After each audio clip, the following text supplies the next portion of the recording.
For today's video guys, panoorin nyo ako mag-get ready with me. So ito na ang ating pangmalakasang banat. So ayan, skincare tayo. Tapos, kasi dati kasi gumagamit ako ng makeup. Ayan, abutin talaga ng 1 hour half and a half. Ngayong 30 na tayo, kahit lang, sunscreen na lang, tapos pangkilay, tapos na lang, hindi na lipstick, lip balm na lang, okay na yun para mapabilis. Kaya tingnan mo naman yung video ko, umabot pa ng ilang minuto yan dahil lang yun sa sunscreen.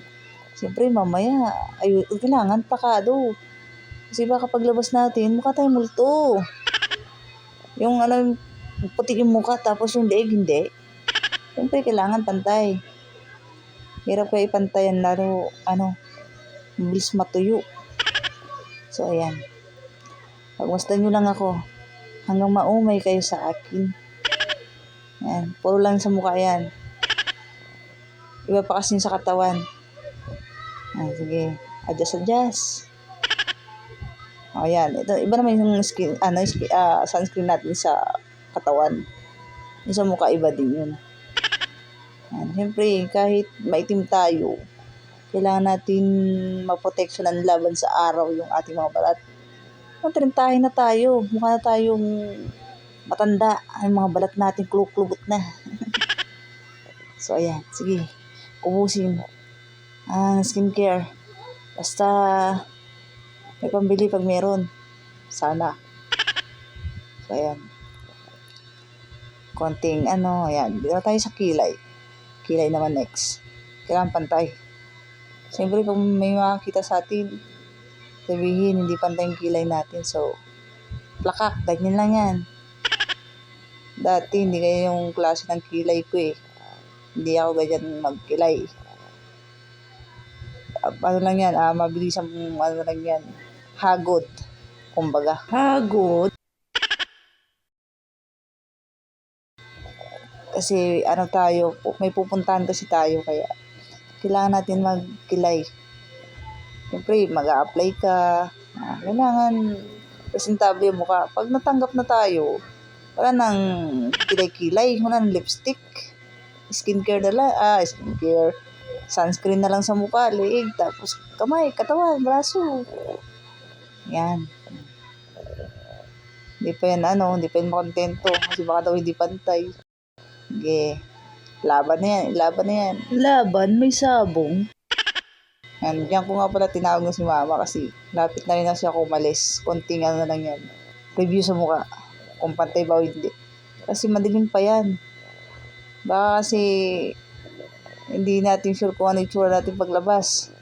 Kala mo okay na, pero paglabas mo, pinagtitinginan ka. Yan.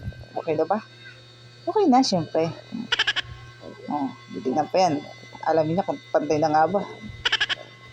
Hindi pa pantay. Sige, pantayin. Ayan. Pantay na yan, girl. Huwag mo nang pantayin. Saka mamaya tumabingi pa. Char.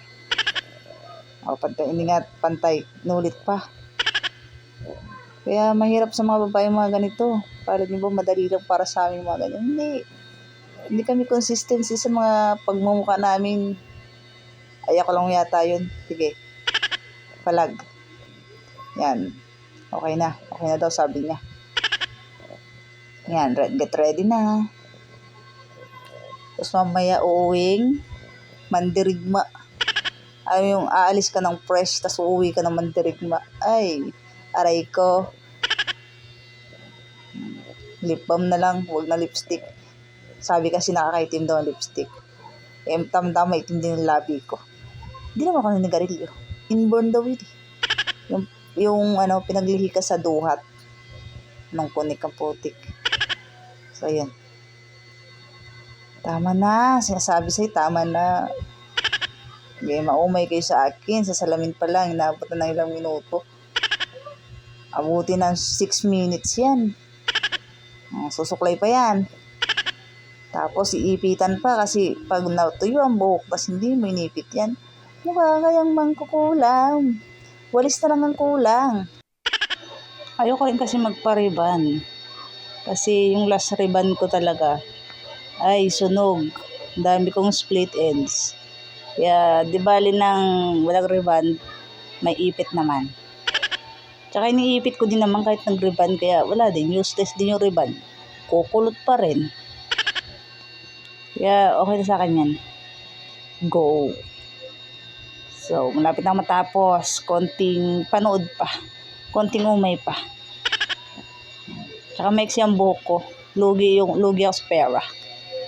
Magkano din yung 1.5 na rin yan pag pinariban mo. Sayang 1.5 pang ano ko na yun. Pang lamon. Ayan, yung busy na yung maglola sa likod. Good luck to me, guys. See you on my next vlog. Bye-bye.